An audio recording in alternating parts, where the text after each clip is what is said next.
Hello दोस्तों, तो आज हम लीड कोड की फर्स्ट मिसिंग पॉजिटिव प्रॉब्लम करने वाले हैं। ये लीड कोड की हार्ड लेवल की प्रॉब्लम है और ये प्रॉब्लम हमें बोलती है कि अगर हमें एक नम्स एरे दी गई है जो कि एक अनसॉर्टेड इंटीजर्स की एरे है, तो हमें smallest missing positive integers find करना है। ठीक है, अब ये प्रॉब्लम हार्ड लेवल की इसलिए क्योंकि उन्होंने स्पेसिफिकली मेंशन करा है कि हमें फाइंड करना है in big of n complexity.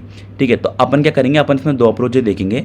पहले अप्रोच होगी अपनी big of n log n वाली और दूसरी होगी बिग ऑफ एन वाली जो कि एक्सपेक्टेड है। ठीक है, तो अब अपन ये देख लेते हैं इसमें कि सबसे पहले पॉजिटिव इंटीजर्स क्या होते हैं। तो any number which is greater than 0 is are positive number. ठीक है, तो अगर फॉर एग्जाम्पल हमें एक एरे दी गई है विच इज़ 1 2 5 6, तो अगर अपन ध्यान से देखें तो हमारे पास 1 अवेलेबल है, 2 अवेलेबल है विच इज़ ग्रेटर देन 0, पर हमारे पास 3 अवेलेबल नहीं है। तो जो हमारा फर्स्ट मिसिंग पॉजिटिव इंटीजर वो होगा 3। ठीक है, अब अगर यहीं पे हमारे पास एरे दी गई है विच इज़ 2 3 5, तो इसमें देखा जाए तो हमारे पास 1 ही मिसिंग है, तो हमारा 1 आंसर हो जाएगा। तो बस यही बोला है। अब इन्होंने ये बोला है कि इसमें नेगेटिव नंबर्स भी होंगे, तो ऑब्वियसली वो नेगेटिव नंबर्स की कोई वैल्यू नहीं है बिकॉज वो पॉजिटिव नंबर्स है ही नहीं।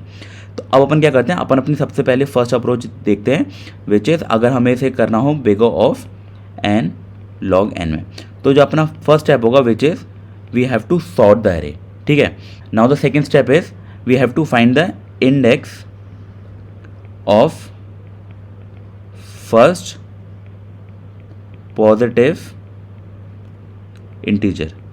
ठीक है, अब जैसे हमें ये इंटीजर मिल जाएगा हम एक न्यू एरे बना लेंगे विच होल्ड्स ओनली पॉजिटिव इंटीजर्स। ठीक है, पॉजिटिव इंटीजर्स। ठीक है, इसके बाद हमारा क्या स्टेप होगा, इसके बाद जो स्टेप होगा हम उसमें ये बोलेंगे, तो हम इसे कब तक चलाएंगे, हम इसे चलाएंगे लेंथ ऑफ एरे +1 तक। लेंथ ऑफ एरे +1 तक क्यों, क्योंकि अगर अपन ध्यान से देखें, अगर मेरे पास 1 अवेलेबल है, 2 अवेलेबल है, 3 अवेलेबल है, 4 अवेलेबल है, अगर मेरे पास 4 नंबर है और चारों के चारों अवेलेबल हैं, तो जो मेरा next smallest missing positive integer होगा वो मेरा क्या होगा 5।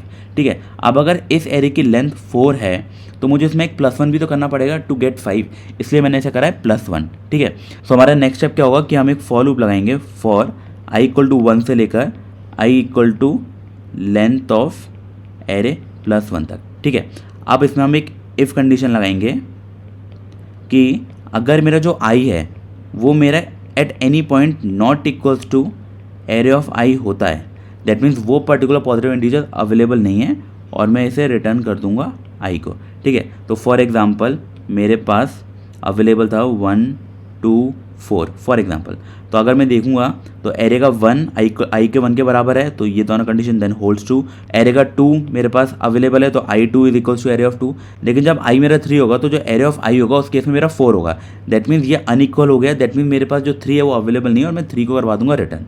ठीक है, तो ये हमारा एक सॉल्यूशन हो जाएगा, लेकिन इसकी कॉम्प्लेक्सिटी होगी big of n log n, because हमारा जो सॉर्टिंग है वो हमारा मिनिमम लेगा एन लॉग एन।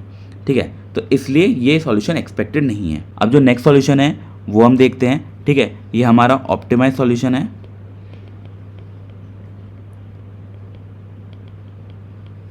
ठीक है, क्योंकि इसकी कॉम्प्लेक्सिटी होगी बिग ऑफ एन। अब इसमें अपन क्या करने वाले हैं, तो इसमें अपना सबसे पहला काम क्या होगा कि अगर हमें एक एरे दी गई है फॉर एग्जांपल 3 4 -1 1, ठीक है, ये एग्जांपल 2 था, तो हम क्या करेंगे, हम सबसे पहले एक डिक्शनरी बनाएंगे। ठीक है, फॉर एग्जांपल मैंने एक नम्स की डिक्शनरी बनाई जो कि सिर्फ पॉजिटिव नंबर होल्ड करेगी और उसका काम ये होगा सिर्फ ये बताना है कि ये नंबर एग्जिस्ट करता है कि नहीं करता उस एरे में।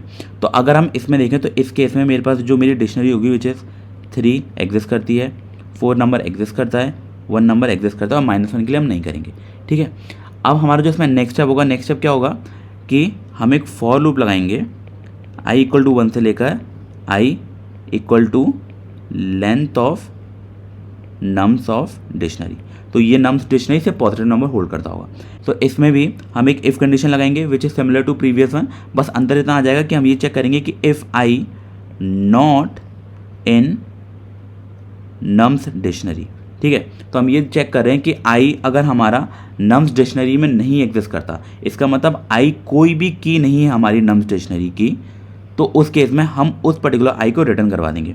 तो हम रिटर्न करवा देंगे i को। ठीक है, तो फॉर एग्जांपल अगर मैं चलाऊं तो मेरे पास ये 1 से स्टार्ट होगा, तो 1 एग्जिस्ट करता है नम्स डिक्शनरी में, येस, दैट मीन्स ट्रू, ये कंडीशन फॉल्स। जब वो 2 के लिए देखेगा 2 एग्जिस्ट करता है इन कीज़ में, नहीं करता तो उस केस में रिटर्न कर देगा 2। ठीक है, अब हमें ये ध्यान रखना है कि पाइथन में इस पर्टिकुलर ऑपरेशन की जो कॉम्प्लेक्सिटी होती है वो होती है बिग ऑफ 1। ठीक है, इसलिए ये हमारा ऑप्टिमल सॉल्यूशन है, ये बिग ऑफ एन कॉम्प्लेक्सिटी नहीं लेगा। अगर नम्स डिक्शनरी एक लिस्ट होती तो ये बिग ऑफ एन कॉम्प्लेक्सिटी लेता, पर वो नहीं है, इसलिए इस केस में बिग ऑफ वन कॉम्प्लेक्सिटी होगी। और लास्ट में हम क्या कर देंगे, हम रिटर्न कर देंगे अगर हमारे सारे नंबर एग्जिस्ट करता है, that means length of nums of dictionary +1। तो ये हमारा फाइनल आंसर हो जाएगा। ठीक है, तो हमने बस इतना किया है, हमने ये चेक किया है कि हमारे पास सारे पॉजिटिव नंबर जो भी हैं वो एक डिक्शनरी में एग्जिस्ट करते हैं कि नहीं। अगर वो डिक्शनरी में एग्जिस्ट करते हैं तो हम चेक करते हैं for 1 to length of nums dictionary, क्योंकि जितना भी इसका साइज होगा ऑब्वियसली उतने ही पॉजिटिव नंबर एग्जिस्ट कर सकते हैं। अगर ये 1 2 3 हमारी कीज होती तो भी जो हमारा नेक्स्ट नंबर है वो 4 हो सकता था, जो कि यहाँ से आता। ठीक है, यहाँ पे 1 3 4 है, इसका मतलब कोई ना कोई मिसिंग है, दैट मीन्स 2 मिसिंग है। ठीक है, तो बस हमें इतना ही निकालना था। ठीक है, तो ये तो हमने इसका लॉजिक समझ लिया कि लॉजिक कैसे होगा। अब इसको अपन एक बार कोड भी कर लेते हैं। ठीक है, और उससे पहले हम ये देख लेते हैं कि इस पर्टिकुलर ऑपरेशन की जो हमारी कॉम्प्लेक्सिटी होगी वो होगी हमारी बिग ऑफ एन। इस पर्टिकुलर ऑपरेशन की जो कॉम्प्लेक्सिटी होगी वो होगी big of n. That means जो टोटल हमारी कॉम्प्लेक्सिटी है which is 2 into n which is overall big of n complexity. तो हमारी इस सॉल्यूशन की कॉम्प्लेक्सिटी है बिग ऑफ एन। ठीक है, अब चलिए चलते हैं लैपटॉप में और इसे कोड करते हैं। ओके, तो अब सबसे पहले अपन ने ये डिस्कस किया था कि हम एक डिक्शनरी बनाएंगे। ठीक है, तो हम एक नम्स डिक्शनरी इनिशियलाइज कर लेते हैं और उसमें हम क्या रखेंगे, हम सिर्फ पॉजिटिव इंटीजर रखेंगे। ठीक है, तो for num in nums if num is greater than 0 then only हम उस डिक्शनरी में उसकी की बनाएंगे। ठीक है, और उसकी डिफ़ॉल्ट वैल्यू डाल दी मैंने 1। तो ये हमारा काम हो गया, हमने एक बना ली डिक्शनरी। अब जो हमारा नेक्स्ट स्टेप होगा, नेक्स्ट स्टेप क्या होगा कि हम for I in range of, हम 1 से स्टार्ट करेंगे, कहाँ तक करेंगे, लेंथ ऑफ नम्स डिक्शनरी +1 तक। ठीक है, तो हम यहाँ तक इसे चलाने वाले हैं।